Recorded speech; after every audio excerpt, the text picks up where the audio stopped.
लीजिए सुनिए। सूर्यकांत त्रिपाठी निराला के लिखे उपन्यास अप्सरा का भाग 19 मेरी यानी समीर गोस्वामी की आवाज में। कुछ दिन के रहते अपना असबाब बंधवाकर तारा कनक को देखने गई। चंदन सो रहा था। राजकुमार एक किताब बड़े गौर से पढ़ रहा था। कनक को देखा, सो रही थी। जगा दिया। घड़े से पानी ढालकर मुंह धोने के लिए दिया। पान लगाने लगी। कनक मुंह धो चुकी। तारा ने पान दिया। एक बार फिर समझा दिया कि अब घर की स्त्रियों से मिलना होगा। वो खूब संभल कर बातचीत करेगी। ये कहकर वो चंदन के पास गई। चंदन को जगा दिया और कह दिया कि अब सब लोग आ रही हैं और वो छींटों के लिए तैयार होकर हाथ मुंह धोकर बैठे। तारा नीचे चली गई। चंदन भी हाथ मुंह धोने के लिए नीचे उतर गया। राजकुमार किताब में तल्लीन था।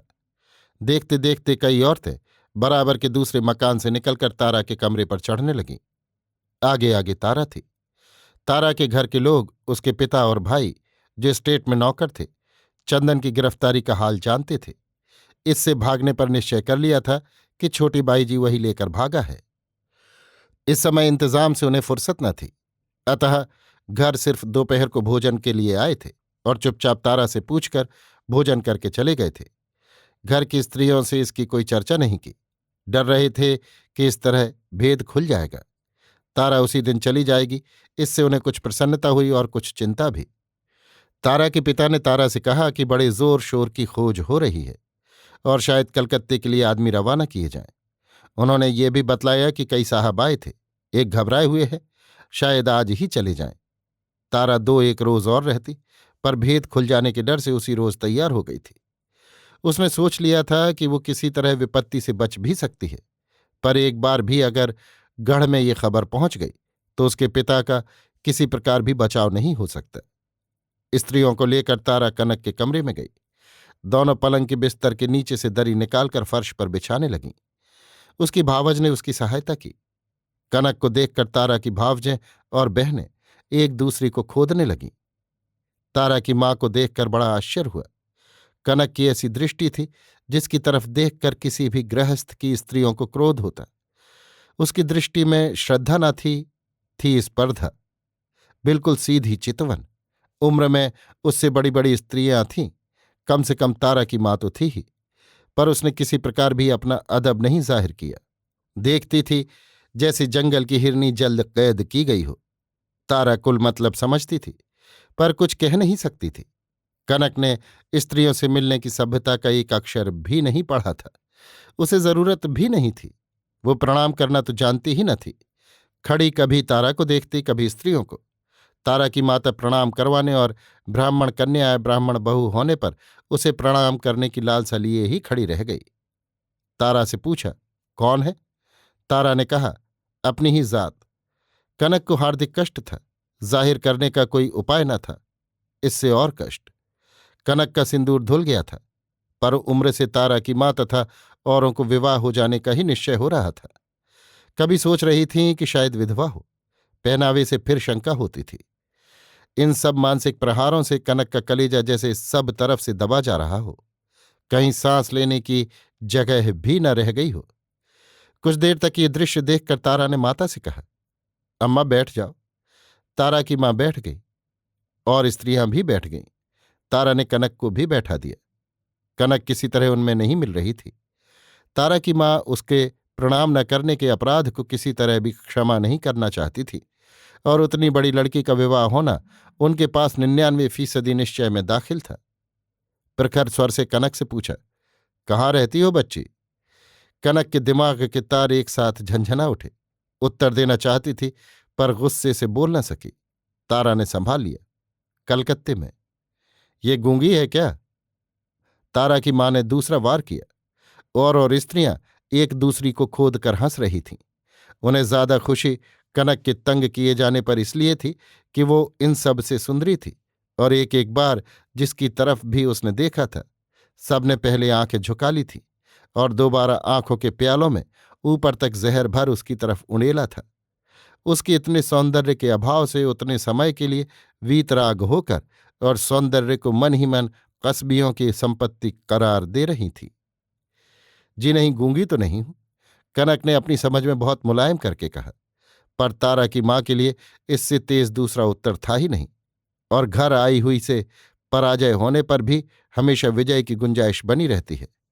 इस प्राकृतिक अनुभूति से स्वतः प्रेरित स्वर को मध्यम से धैवत निषाद तक चढ़ाकर भौएं 3 जगह से सिकोड़कर जैसे बहुत दूर की कोई वस्तु देख रही हो। मनुष्य नहीं, फिर आक्रमण किया। अकेले यहां कैसे आई? तारा को इस हद तक आशा न थी। बड़ा बुरा लगा। उसने उसी वक्त बात बना ली। स्टेशन आ रही थी अपने मामा के यहां से। छोटे साहब से मुलाकात हो गई तो साथ ले लिया। कहा एक साथ चलेंगे। मुझे बताया है कि वो भी चलेंगे। अरे वही कहा ना कि अकेले घूमना। विवाह हो गया है कि नहीं? तारा की मां के मुख पर शंका, संदेह, नफरत आदि भाव बादलों से पहाड़ी दृश्य की तरह बदल रहे थे। अभी नहीं, कनक को अच्छी तरह देखते हुए तारा ने कहा। मुद्रा से माता ने आश्चर्य प्रकट किया और स्त्रियां असंकुचित हंसने लगीं। कनक की मानसिक स्थिति बयान से बाहर हो गई। चंदन वहीं दूसरे कमरे में पड़ा था। ये सब आलम परिचय सुन रहा था। उसे बड़ा बुरा लगा। स्त्रियों ही की तरह निर्लज्ज हंसता हुआ कहने लगा, अम्मा, बस इसी तरह समझिए जैसे बिट्टन, जैसे मामा के यहां गई हैं और रास्ते में मैं मिल गया हूं और मेरे खानदान की कोई स्त्री हो, वहां टिका लूं, फिर यहां ले आऊं। हाँ, बिट्टन में और इनमें ये फर्क अवश्य है कि बिट्टन को चाहे तो कोई भगा ले सकता है, इन्हें नहीं, क्योंकि ये बहुत काफी पढ़ी लिखी हैं। तारा की माता पस्त हो गई। बिट्टन उन्हीं की लड़की है, उम्र 15 साल की, पर अभी विवाह नहीं हुआ। चंदन से विवाह करने के इरादे पर रोक रखा है। बिट्टन अपने मामा के यहां गई है। तारा को चंदन का जवाब बहुत पसंद आया और कनक के गाल तो मारे प्रसन्नता की लाल पड़ गए। राजकुमार उसी तरह निर्विकार चित्त से किताब पढ़ने का ठाठ दिखा रहा था। भीतर से सोच रहा था किसी तरह कलकत्ता पहुंचूं तो बताऊं। सब रंग फीका पड़ गया। अभी पिसनहर के यहां पिसना देने जाना है, कहकर कांख कर वैसे ही त्रिभागी दृष्टि से कनक को देखती हुई मुंह बनाकर तारा की माता उठी और धीरे धीरे नीचे उतर गईं। जीने से एक दफा चंदन को भी घूरा। उनके जाने के बाद घर की और स्त्रियों ने भी महाजनोयन गतः सा पंथा का अनुसरण किया। कनक बैठे बैठे सबको देखती रही। सब चली गईं तो तारा से पूछा, दीदी, ये लोग कोई पढ़ी लिखी नहीं थी शायद? ना, यहां तो बड़ा पाप समझा जाता है। आप तो पढ़ी लिखी जान पड़ती हैं। मेरा लिखना पढ़ना वहीं हुआ है, घर में कोई काम था ही नहीं। छोटे साहब के भाई साहब की इच्छा थी कि कुछ पढ़ लूं, उन्हीं से 3-4 साल में हिंदी और कुछ अंग्रेजी पढ़ ली। कनक बैठी सोच रही थी और उसकी समझ में नहीं आ रहा था कि वे सब स्त्रियां जो अपने मकान में भी इतनी असभ्यता से पेश आईं, किस अंश में उससे बड़ी थीं। दीदी की सहृदयता और चंदन का स्नेह स्मरण कर रोमांचित हो उठती, पर राजकुमार की याद से उसे वैसी ही निराशा हो रही थी। उसके अविचल मौन से वो समझ गई कि अब वो उसे पत्नी रूप से ग्रहण नहीं करेगा। इस चिंता से उसका चित्त न जाने कैसा हो जाता, जैसे पक्षी के उड़ने की सब दिशाएं अंधकार से ढक गई हों और ऊपर आकाश हो और नीचे समुद्र। अपने पेशे का जैसा अनुभव तथा उदाहरण वो लेकर आई थी, उसकी याद आते ही घृणा और प्रतिहिंसा की एक लपट बनकर जल उठती, जो जलाने से दूसरों को दूर देखकर अपने ही तृण और काष्ठ जला रही थी। संध्या हो चुकी थी। सूर्य की अंतिम किरणें पृथ्वी से विदा हो रही थीं। नीचे हरपाल सिंह ने आवाज दी। तारा ने ऊपर बुला लिया। हरपाल सिंह बिल्कुल तैयार होकर आज्ञा लेने आया था कि तारा कहे तो वो गाड़ी लेकर आ जाए। हरपाल सिंह को चंदन के पास पलंग पर बैठाकर तारा नीचे चली गई और थोड़ी देर में 400 रुपए के नोट लेकर लौट आई। हरपाल सिंह को रुपए देकर कहा कि वो 100-100 रुपए के 3 थान सोने के गहने और 10-10 रुपए तक के 10 थान चांदी के जो भी मिल जाए बाजार से जल्द ले आवे। हरपाल सिंह चला गया। तारा कमरों में दिए जलाने लगी। फिर पान लगाकर 2-2 बीड़े सबको देकर नीचे माता के पास चली गई। उसकी माता पूड़ियां निकाल रही थी। उसे देखकर कहा, इससे तुम्हारी कैसे पहचान हुई? एक भावज ने कहा, देखो ना, मारे ठसक के किसी से बोली ही नहीं। प्रभु से गरब कियो सो हारा, गरब कियो वे बन की घुंघुची, मुख कारा कर डारा। हमें बड़ी गुस्सा लगी। हमने कहा, कौन बोले इस बहेतु से? दूसरी ने कहा, इस तरह फिर औरत बिगड़ जाती है। जूठा है, ब्याह नहीं हुआ, अकेली घूमती है। तीसरी ने कहा, छोटे बाबू से जान पहचान अच्छी है। ये कहकर पूर्णिया बेलती हुई अपनी जेठानी की तरफ देखकर आंखों में बड़ी मार्मिक हंसी हंसी। उसने साथ दिया, हां देखो ना, बेचारे उतनी दूर से बिना बोले नहीं रह सके। कैसा बनाया, और कोई जैसे सत्तू में छेद करना जानता ही नहीं। उत्साह से तीसरी ने कहा, इसीलिए तो ब्याह नहीं करते। तारा को इस आलोचना प्रत्यालोचना के बीच बच रहने की काफी जगह मिली। काम हो रहा है देख वो लौट गई। इनके व्यवहार से मन ही मन उसे बड़ी लज्जा थी। तारा कनक के पास चली गई।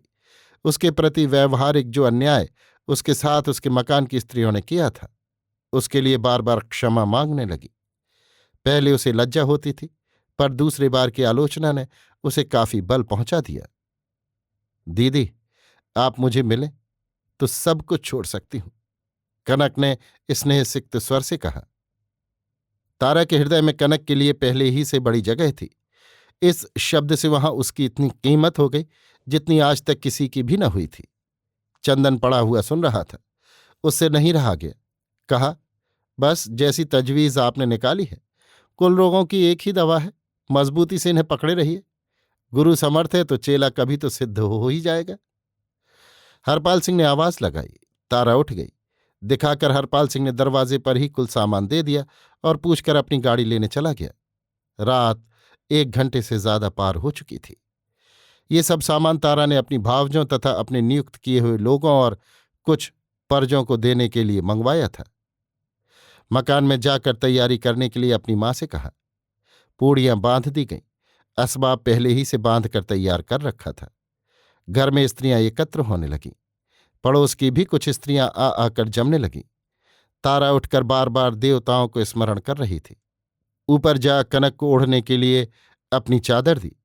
भूल गई थी, छत से उसकी पेशवाज ले आई और बांधकर एक बॉक्स में, जिसमें पुराने कपड़े आदि मामूली सामान थे, डाल दिया। हरपाल सिंह गाड़ी ले आया।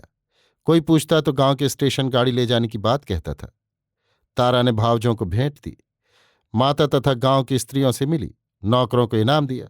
फिर कनक को ऊपर से उतारकर थोड़े से प्रकाश में, थोड़े ही शब्दों में उसका परिचय देकर गाड़ी पर बैठाल, सामान रखवा, स्वयं भी भगवान विश्वनाथ का स्मरण कर बैठ गई।